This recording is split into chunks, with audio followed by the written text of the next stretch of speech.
आपके अपने चैनल में आपका स्वागत करती हूँ। जैसा कि आपको पता है कि हम संस्कृत व्याकरण स्टार्ट कर रखी थी और व्याकरण के अंदर जो प्रारंभिक जानकारी चल रही थी, हमने इत संज्ञक जो सूत्र है वो कर रहे थे, वर्ण विचार कर लिया था हमने।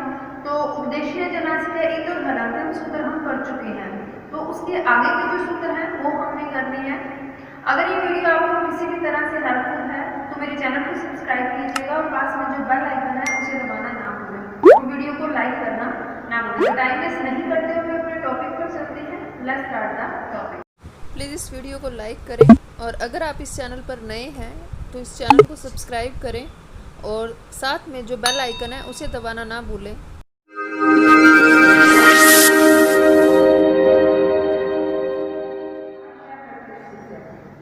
तो प्रत्यय से आदि श एक संज्ञा से आती, मतलब प्रत्यय के प्रारंभ में अगर श आ जाए, श लगा हुआ आ जाए तो उसकी एक संज्ञा हो जाती है, कोई भी प्रत्यय हो। क्योंकि देखो यहाँ पर किन किन की संज्ञा, धातु प्रत्यय, मैंने आपको बताया था 9 प्रकार के आदेश होते हैं, 9 प्रकार के उपदेश होते हैं। आपको पहले ही बताया था कि जब हमने वो सूत्र किया था कि धातु सूत्र गण उनादि स्यादि पाठ ये जो है उनके सबके ये 9 प्रकार के उपदेश होते हैं, उनकी सबकी एक संज्ञा होती है लेकिन आदेश होने पर।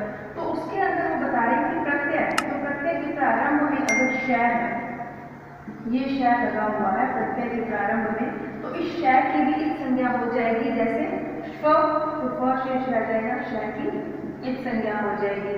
शुन, तो श की एक संज्ञा हो जाएगी और गुण शेष रह जाएगा। हमें सिर्फ इतना ध्यान रखना है कि एक संज्ञा सूत्र कौन कौन से हैं। तो उपदेशीय जनासिका एक हमने कर लिया, हलंत्यम कर लिया कि अंतिम वर्ग की एक संज्ञा होती है, लेकिन उसके अंदर अपार था न विभक्तो तुष्मा, विभक्ति के अंदर जो होते हैं उनकी इत संज्ञा नहीं होती, तो वो उसका अपार हमने देख लिया था। तो हलंत्यम सूत्र हमारा, उपदेशीय जनासिका एक सूत्र हमारा, आदि विरूपय सूत्र हमारा श प्रत्यय, ये भी इत संज्ञक सूत्र है। और एक लशकवत् तद्धिते, लशकवत् तद्धिते मतलब जो तद्धित प्रत्यय है, कृत जो तद्धित प्रत्यय जो प्रत्यय होते हैं उसके अंदर हम देखते हैं कृत प्रत्यय होते हैं, तद्धित प्रत्यय होते हैं। जो तद्धित प्रत्यय है वो अगर उनके प्रारंभ में ल श और क वर्ग है, ल श क, देखो नाम से ही है लशकवत् तद्धिते, ल श क तद्धिता है, तद्धित प्रत्ययों के अंतर्गत ल श क है तो उनकी एक संज्ञा हो जाएगी। तो हमें सिर्फ इनकी एक्सप्लेनेशन जो मैंने संस्कृत में दी हुई है इतना डीपली पढ़ने की जरूरत नहीं है, इतना जानने की जरूरत है कि इत संज्ञक विधायक सूत्र कौन कौन से हैं। तो उपदेशीय जनासिका एक इसे नहीं भूलिएगा, हलंत्यम नहीं भूलिएगा, क्योंकि बेसिकली यही 2 सूत्र हैं जो इत संज्ञक विधायक रहते हैं और इत संज्ञा अधिकतर वर्णों की करते हैं। लेकिन बाकी जो सूत्र हैं उन्हें हम भूल नहीं सकते। लाइक आदि विरूपय, अगर किसी भी धातु के आदि के अंदर ये 3 शब्द आ जाए, 3 वर्ण आ जाए तो उनकी भी एक संज्ञा करनी है हमें। श आ जाए प्रत्यय के अंतर्गत, श यो नहीं श वर्ड है, श आए प्रत्यय के अंतर्गत, किसी भी प्रत्यय के पहले श लगा होगा तब भी वहां पर उसकी एक संज्ञा होगी। और तद्धित और कृत प्रत्यय हमें नॉलेज होना चाहिए, जो तद्धित प्रत्यय है उनके अंदर ल श क आ रहे हैं तो उनकी भी हमने एक संज्ञा करनी है। तो एक सूत्र और इसका रह गया, इस संज्ञक विधायक का हो गया। अभी बात करते हैं लशकवत् तद्धिते की। लशकवत् तद्धिते सूत्र क्या कहता है? तद्धित वर्ग प्रत्यय आद्या लशक वर्गा इतस्य शस्य इत संज्ञा की, मतलब तद्धित प्रत्ययों के अलावा, तद्धित वर्ज्य, वर्ज्य मतलब अलावा, तद्धित प्रत्ययों के अलावा अन्य किसी भी प्रत्यय के अंतर्गत, किसी भी प्रत्यय के आद्य मतलब प्रारंभ में, किसी भी प्रत्यय के प्रारंभ में ल श और क ये 3 वर्ण आए, ल वर्ण, श वर्ण और क वर्ण आएंगे तो उनकी एक संज्ञा हो जाएगी। जैसे देखो ल प्रत्यय हम देखते हैं तो इसके प्रारंभ में क्या आ गया ल, तो इसकी एक संज्ञा हो जाएगी और यश शेष रह जाएगा, और प की हलंत्यम से एक संज्ञा हो जाएगी और यश शेष रह जाएगा। देखो हलंत्यम में हमने सूत्र पढ़ा था कि सभी हलों की एक संज्ञा हो जाती है। तो न विभक्तो तुष्मा, उसमें त स और म 3 ही वर्ण रहे, लेकिन यहाँ पर क्या है क, तो हलंत्यम सूत्र से इसकी एक संज्ञा होकर क्या शेष रह गया, यह शेष रह गया। त प्रत्यय क की एक संज्ञा होगी, त शेष रह गया। क्षत्रिय प्रत्यय श की एक संज्ञा होगी और र शेष रह गया। देखो हलंत्यम क्या इसने बताया, क्योंकि देखो यहाँ पर ओनली लेफ्ट में हमने लेफ्ट प्रत्यय पढ़ा होगा तो वहां शेष रहता है। तो उस ल के अंदर ल है वो इस सूत्र से इत संज्ञा हुई, और ये जो प है वो अभी जो हमने हलंत्यम सूत्र किया था उससे उसकी इत संज्ञा हुई। तो इस प्रकार य भी हमारे पास शेष रहता है। फिर नेक्स्ट देखते हैं इत संज्ञा सूत्र टूटू। टूटू सूत्र क्या कहता है? प्रत्यय आद्यो टूटू इत संज्ञा इतोस्यात्, कि प्रत्यय आद्यो प्रत्यय के प्रारंभ में, आद्यो मतलब प्रारंभ, प्रत्यय के प्रारंभ में च और ट हो तो उनकी संज्ञा कर देनी चाहिए। कि प्रत्यय के प्रारंभ में जो च आ रहा ट आ रहा है तो उसकी संज्ञा कर देनी चाहिए। लाइक जस, जस प्रत्यय, टा, नूर। तो इसमें देखो च और ट, च वाला का आ गया च, छ, ज, छ, ट, ठ, ये वर्ण आ गए। तो इनमें से कोई भी होगा, देखो अब ज, तो च वर्ण का तीसरा अक्षर, इसकी इत संज्ञा हो जाएगी सर्वश्रेष्ठ। ट खुद पहला ही अक्षर है तो टा की होगी, और आप ट की होगी। देखो ट, ट को हटाया तो क्या बचा? आप शेष रह गया। तो आप नवुल के अंदर च, छ, ज, झ, न, च, छ, ज, झ, न, ये यहाँ पर न, तो न की मूल किया तो इस न की इत संज्ञा होगी और मूल हमारे पास शेष रह गया। तो टूटू सूत्र क्या कहता है कि प्रत्यय के प्रारंभ में च वर्ण और ट वर्ण कोई भी हो, ज और ट वर्ण का कोई भी वर्ण हो तो उनकी इत संज्ञा हो जाती है। तो हमने एग्जाम्पल देखे जस, टाप और मूल का। तो ज, च वर्ण का तीसरा अक्षर, ट खुद ट था, और न ट वर्ण का पांचवा अक्षर था, तो उनकी इत संज्ञा होगी और बाकी जो वर्ण थे वो शेष होते। तो इस तरह इत संज्ञा विधायक हमारे पास टोटल कितने सूत्र हो गए? 6 सूत्र हो गए। उद्देश्य जन्नासी के किया हमने, वो पहली वीडियो के अंदर किया, फिर हमने हलंत्यम सूत्र किया। हलंत्यम सूत्र से यहाँ पर भी हमने हेल्प ली है अपने, ठीक है। लक्षक पद्धति और चूटू आपको ये 2 करवाए और 2 आपको पहले करवाए। तो टोटल हमारे पास 6 सूत्र हैं जो इत संज्ञक विधायक रहते हैं, मतलब ये वर्णों की इत संज्ञा करते हैं। अब इत संज्ञा तो हो जाती है, तो ये गायब कैसे होते हैं? तो हमारा सूत्र रहता है अदर्शन लोप है, मतलब जिनकी इत संज्ञा होगी, और अदर्शन लोप है जो दिखाई ना दे उसे लोप कहते हैं। ये पहले बताते हैं कि लोप होता है जो चीज दिखाई नहीं दे, दिखाई न देना, जो चीज हमें दिखाई नहीं देती उसे लोप कहते हैं, अदर्शन लोप है। और तस्य लोप सूत्र आता है,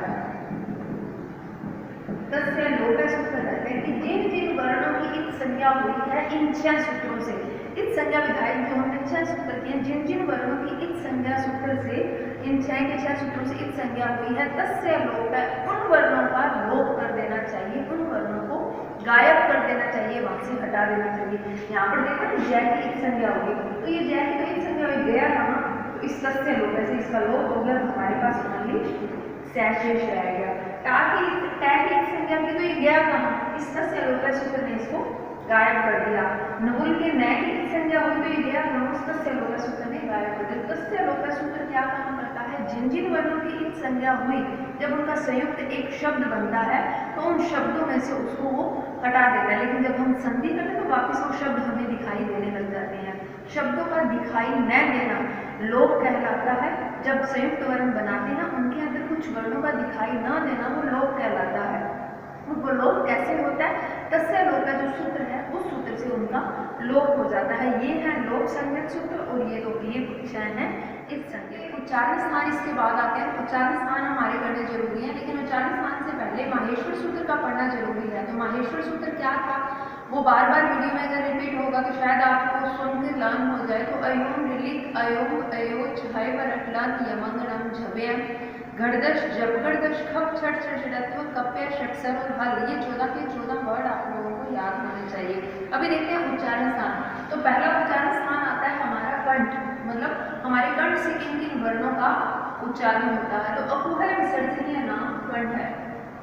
अपुह विसर्जनीय नाम मतलब अ और क वर्ग और ह और विसर्ग, ये जो होते हैं ये कंठ से उच्चारण स्थान करने योग्य है। अ आ जाएगा, इसमें क वर्ग आ जाएगा, ह वर्ग ह आ जाएगा और विसर्ग। ये जो वर्ण होंगे ये कंठ से उच्चारण योग्य होंगे। हम आरपीएससी में भी अगर संस्कृत से पेपर देते हैं तो उसके अंदर वर्णों का एक काफी लंबा चौड़ा कोर्स क्वेश्चन आता है कि इसका उच्चारण स्थान कौन सा है या इसका प्रयत्न कौन सा है। आगे प्रयत्न भी देखते हैं, लेकिन उच्चारण स्थान पहले हम करते हैं। तो क वर्ग पूरा ह और विसर्ग ये जो है ये रहते हैं कंठ से उच्चारण स्थान में हो गया। दूसरा आता है तालु, इचु ऐसा नाम तालु। देखो और आ गया, फिर यहाँ पर ई और ई आ गया और च वर्ग पूरा, इचु ऐसा नाम तालु, यह इसके अंदर आते हैं। ये जो सारे वर्ण होते हैं ये तालु से उच्चारण स्थान करने योग्य है। फिर आती है हमारी मूर्धा, जो री है और री है, ये वैदिक री है। अभी वर्तमान के अंदर हम हिंदी या संस्कृत की बुक्स देखते हैं वहाँ नहीं पाई जाती, लेकिन जो वेद है उनके अंदर ये पाया जाता है। और ट वर्ग देखो सीरियल वाइज है, ये क च ट पिट्टा आ जाएगा, प आ जाएगा, ये सारे वर्ण सीरियल वाइज है। तो थोड़ा ध्यान रखना इन सूत्रों का भी सीक्वेंस, तो वो इजीली लर्न हो जाएंगे। तो ट वर्ग पूरा आ जाएगा, र और श इसके अंदर ऐड होंगे। फिर आता है दंता, री और त वर्ग पूरा और ल आ जाएगा, ये दांतों से उच्चारण। फिर आता है उपद्यमान्यानाम ओष्ठ्य, मतलब उपद्यमान्य वर्ड कौन से होते हैं? प वर्ग इसके अंदर आ जाएगा। प देखो, प के वर्ण बोल के देखो, प फ ब भ भ, तो वो प से ही होठों से हमारे उसकी शेप बनती है और होठों से उसका साउंड आता है।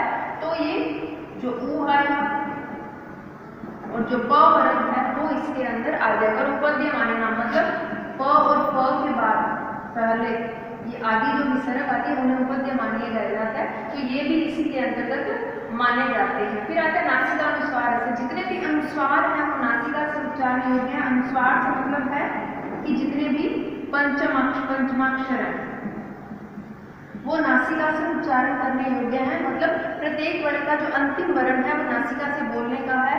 जैसे ग, न, म, ये सारे जो 5 अक्षर आएंगे, मतलब ये जो हमारे 5 वर्ग होते हैं क, च, ट, त, प, इनके जो 5वें वर्ण हैं ये सभी के सभी नासिका से उच्चारण योग्य है। देखो यहाँ पर सूत्र दिया, यमंगना नाम नासिका च, नाम नासिका च। तो ये सारे के पांचों जो वर्ग है वो पांचों वर्ण है वो नासिका से बोले जाएंगे। ये 5 तो वो हुए जो अकेले हैं, लेकिन कुछ वर्ण होते हैं सेट वर्ण लाइक हो जाते हैं, जिसको बोलते हैं जो दो जगह से बोले, जैसे कंठ और होठ से, कंठ प्लस होठ। देखो यहाँ पर अपने कंठ से बोला जाए, यहाँ पर तालु से, यहाँ मूर्धा से, यहाँ दांत से और यहाँ होठ से, लेकिन यहाँ नासिका से। कुछ वर्ण ऐसे हैं जो 2 स्थानों का एक साथ भाग होते हैं, जैसे ओदोतो कंठोष्ठम, तो ओ और औ, ये जो वर्ण है वो कंठ और ओष्ठ दोनों का सहारा लेते हैं। एदेतो कंठ तालु, कंठ और तालु से, तो उसमें आ जाएगा ए और ऐ। वकारस्य दंतोष्ठम, वो एक ऐसा वर्ण है जो दांत और ओष्ठ से बोला जाता है। फिर है जीवामूलीय जीवामूलम, देखो जीवामूलीय क और ख के पहले अगर आती है विसर्ग कर दी जाए तो उसे बोलते हैं जीवामूल। उच्चारण स्थान वैसे तो 8 ही होते हैं, ये जीवामूलीय उसके अंदर ऐड किया गया क्योंकि इसका उच्चारण तो नहीं किया जाता। क और ख जिसके आगे आदि विसर्ग लग जाए उसे बोलते हैं जीवामूल्य, और प और फ के आगे आदि विसर्ग लग जाए तो उसे बोलते हैं उपद्यमानीय। तो ये इस तरह जो उच्चारण स्थान है इसको ध्यान रखें, क्योंकि आरपीएससी के अंदर काफी पोर्शन कवर करते हैं ये हमारे उच्चारण स्थान। तो एक बार सूत्र मेरे साथ रिपीट कर लेंगे। अकुआ विसर्जन का नाम कंठ है, इचुयेशा नाम तालु, ऋटुरेशा नाम मूर्धा, ऋतुरेशा नाम दंता, उपद्यमानीय नाम ओष्ठ्य, नासिका अनुस्वारस्य यमंगना नाम नासिका च, ओदोतो कंठोष्ठम, एदेतो कंठ तालु, वकारस्य दंतोष्ठम और जीवामूल्य जीवामूलम। ये है आपके उच्चारण स्थान। अभी प्रयत्न इसके कौन से, बाह्य प्रयत्न कौन से रहते हैं, अभ्यंतर प्रयत्न कौन से रहते हैं, ईशत रिवर्स फर्स्ट, वो भी आगे हम डिटेल में देखा कि उच्चारण स्थान कौन से हैं। कोई विसर्जनीय नाम कंठ, ऋतुरेशा नाम दंता, वकारस्य दंतोष्ठ, ये सारे हमने उच्चारण स्थान देखे। अभी उच्चारण स्थान के अलावा कुछ प्रयत्न होते हैं हमारे मुख के द्वारा, कुछ और होते हैं जो श्वास लेते समय, वायु बाहर छोड़ते समय, वर्णों को बोलते समय हमारे जो प्रयत्न होते हैं वो कितने प्रकार के हैं। वो मुख्य रूप से 2 प्रकार के कहलाते हैं। एक अभ्यंतर प्रयत्न, जो वर्णों को बोलते समय हमारे मुख के अंदर प्रक्रिया होती है वो अभ्यंतर प्रयत्न। और बाह्य प्रयत्न वर्णों को बोलते समय मुख के बाहर जो क्रिया कहलाती है वो कहलाती है बाह्य प्रकरण। तो अभ्यंतर प्रकरण और बाह्य प्रकरण कहते हैं यंत्रोद्विधा अभ्यंतर बाह्यश्च, ये दो प्रकार के होते हैं। किए गए कोशिश दो प्रकार की होती है। किसी भी वर्णों को बोलते समय की गई कोशिश मुख्य रूप से दो प्रकार की होती है, अभ्यंतर और बाह्य।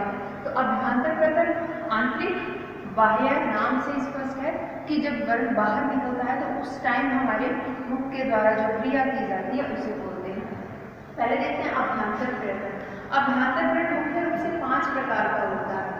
पहला स्पष्ट, ईषद स्पष्ट, विवृत, ईषद विवृत और संवर्ण। देखो ध्यान रखो, स्पष्ट, फिर इसके साथ ईषद ऐड हो गया और ईषद स्पष्ट, फिर विवृत, फिर इसके साथ ईषद ऐड हो गया ईषद विवृत और लास्ट में संवृत।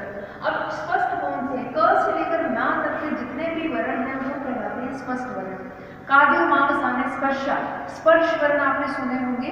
काद्यो मावसाना स्पर्शा, क से लेकर म तक के वर्ण स्पर्श वर्ण कहलाते हैं। तो वही जो वर्ण है क से लेकर म तक वो स्पष्ट वर्ण कहलाते हैं। फिर आते हैं ईषद वर्ण। ईषद स्पष्ट वर्ण कौन से हैं? यण प्रत्याहार के वर्ण।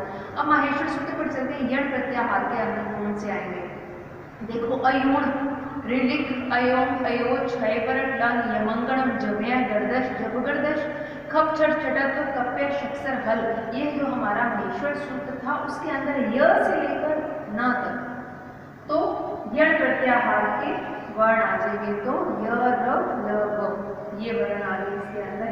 तो ईषद जो स्पष्ट वर्ण होंगे क से लेकर म तक के, ईषद वर्ण आगे य से लेकर न तक के वर्ण। विवृत अच प्रत्याहार के वर्ण, मतलब अ से लेकर च तक के वर्ण। अयोम, ऋलिक, अयोम, अयोच, अ से लेकर च तक के वर्ण वो इसके अंदर आ गए अच। ईषद विवृत उसके अंदर आ जाएंगे शल प्रत्याहार के, इन्हें ऊष्म वर्ण भी कहते हैं। शलो ऊष्मणा सूत्र लगता है कि ऊष्म वर्ण वो है जो शल प्रत्याहार के वर्ण है, शलो ऊष्मणा।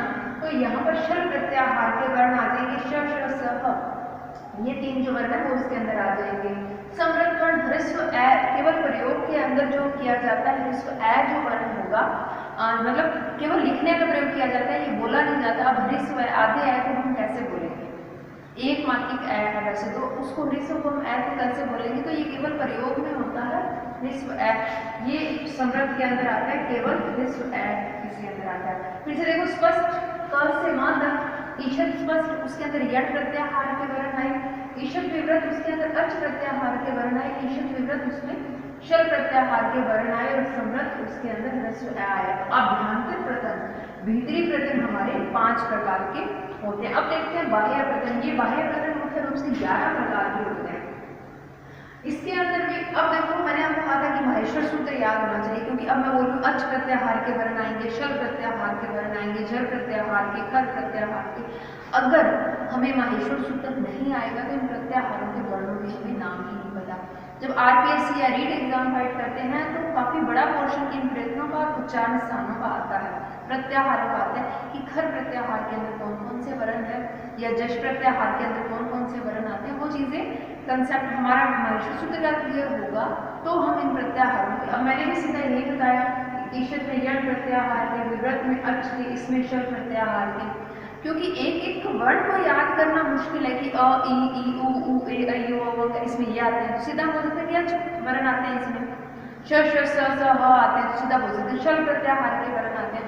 तो प्रत्याहारों का महेश्वर सूत्र का याद करना जरूरी है संस्कृत के लिए, क्योंकि यहाँ पर जो हमारे सूत्र आते हैं वो इन प्रत्याहारों से जुड़े हुए आते हैं। अब देखते हैं बाह्य प्रकरण। बाह्य प्रकरण मुख्य रूप से 11 प्रकार के हैं। विवार, संवार, श्वास, नाद, घोष, अघोष, अल्पप्राण, महाप्राण, उदात्त, अनुदात्त और स्वरित। ये 11 प्रकार हैं वो है हमारे बाह्य प्रकरण।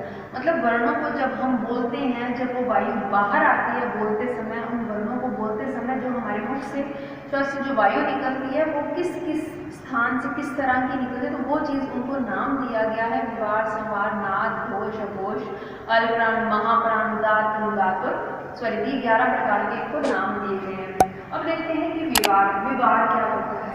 विवार, श्वास और अघोष, इसमें 3 का पेयर बनता है। हमने बात करें विवार, श्वास और अघोष, तो इन तीनों में सेम वर्ण आते हैं। चलेंगे।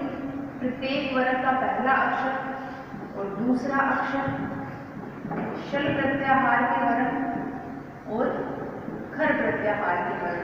प्रत्येक वर्ग का पहला दूसरा मतलब क ख च छ ट ठ त थ, ये पूरे क च ट त प, ये पांचों जो वर्ग है उसका जो पहला वर्ण है और दूसरा वर्ण है वो इसके अंदर श्विवार श्वास और घोष के अंदर आ जाएगा। शलोश माने शल प्रत्याहार के वर्ण इसके अंदर आ जाएंगे, खर प्रत्याहार के इसके अंदर वर्ण आ जाएंगे। फिर बात करें संवार, नाद और घोष की। संवार, नाद और घोष की जब बात करते हैं, तीन तीन का पेयर बनते हैं। जैसे पहला पेयर ये बना, दूसरा पेयर ये बना, इसके अंदर कौन कौन से वर्ण आ जाएंगे? देखो पहला दूसरा वर्ण आ गया, बचा कौन सा? तीसरा चौथा और पांचवा। तो संवार, नाद, घोष के अंदर तीसरा चौथा पांचवा वर्ण यणो अंतस्थ है, यण प्रत्याहार के वर्ण जो अंतस्थ वर्ण है वो इसके अंदर आ जाएंगे। हर्ष प्रत्याहार के वर्ण इसके अंदर आ जाएंगे और जो अच है वो इसके अंदर आ जाएंगे। देखो विवार, श्वास और घोष इसके अंदर पहला दूसरा शल और खर। संवार, नाद, घोष में तीसरा चौथा पांचवा यण, हर्ष और अच। इस तरह तीन तीन के पेड़ बनते हैं। अब आते हैं अल्प प्राण पे। तो प्रत्येक वर्ग का पहला तीसरा पांचवा अक्षर है वो अल्प प्राण में आता है और दूसरा और चौथा है वो महाप्राण के अंदर आता है। और जो उदात्त, अनुदात्त और स्वरित है उसमें सभी के सभी अच आते हैं कि एक मात्रिक, द्विमात्रिक, द्विमात्रिक वो सारे इसके अंदर आ जाएंगे। जैसे ह्रस्व दीर्घ प्लुत होते हैं तो उसी तरह से इसका डिटेल रहती है। तो अल्प प्राण ध्यान रखना, पहला तीसरा पांचवा और महाप्राण दूसरा चौथा। अब ये टोटल 11 प्रकार के हैं। अगर कुछ समझ नहीं आया तो आप मुझे बता दीजिएगा कमेंट बॉक्स में, तो ये क्वेश्चन मैं दोबारा काफी डिटेल के अंदर करवा दूंगी। बट आई थिंक जरूरत नहीं पड़ेगी अगर इसको ध्यान से हम देखते हैं। ये 5 हैं, ये 11 हैं। अभ्यंतर प्रकरण 5 है, बाह्य प्रकरण 11 है। इसके अंदर स्पष्ट, विषय विवर्त, विवृत और समृद्ध आ जाएंगे। और इसमें विवार, संवार, श्वास, नाद, घोष, अघोष, अल्प प्राण, महाप्राण, उदात्त, अनुदात्त, स्वरित आ जाएंगे। अलग अलग इनके प्रत्याहार जुड़े हुए हैं। वर्ग आपको हिंदी के आने चाहिए, क ख च ट त प सारे वर्ग आने चाहिए। तो पहला दूसरा आ रहा है, फिर तीसरा चौथा पांचवा आ रहा है, फिर पहला तीसरा पांचवा आ रहा है, दूसरा और चौथा आ रहा है। इस तरह के वर्ग। अब ये माहेश्वर सूत्र अगर आपको याद नहीं होता तो इनको समझना काफी मुश्किल होगा, क्योंकि प्रत्याहार आप एक एक वर्ण याद करना मुश्किल है। तो माहेश्वर सूत्र को याद करके इस चीज़ को देखोगे तो काफ़ी इजीली समझ आ जाएगी। फिर भी अगर कंसेप्ट कुछ समझ ना आए तो कमेंट बॉक्स में जरूर बता दीजिएगा, मैं वापस डिटेल से उसको एक्सप्लेन करने की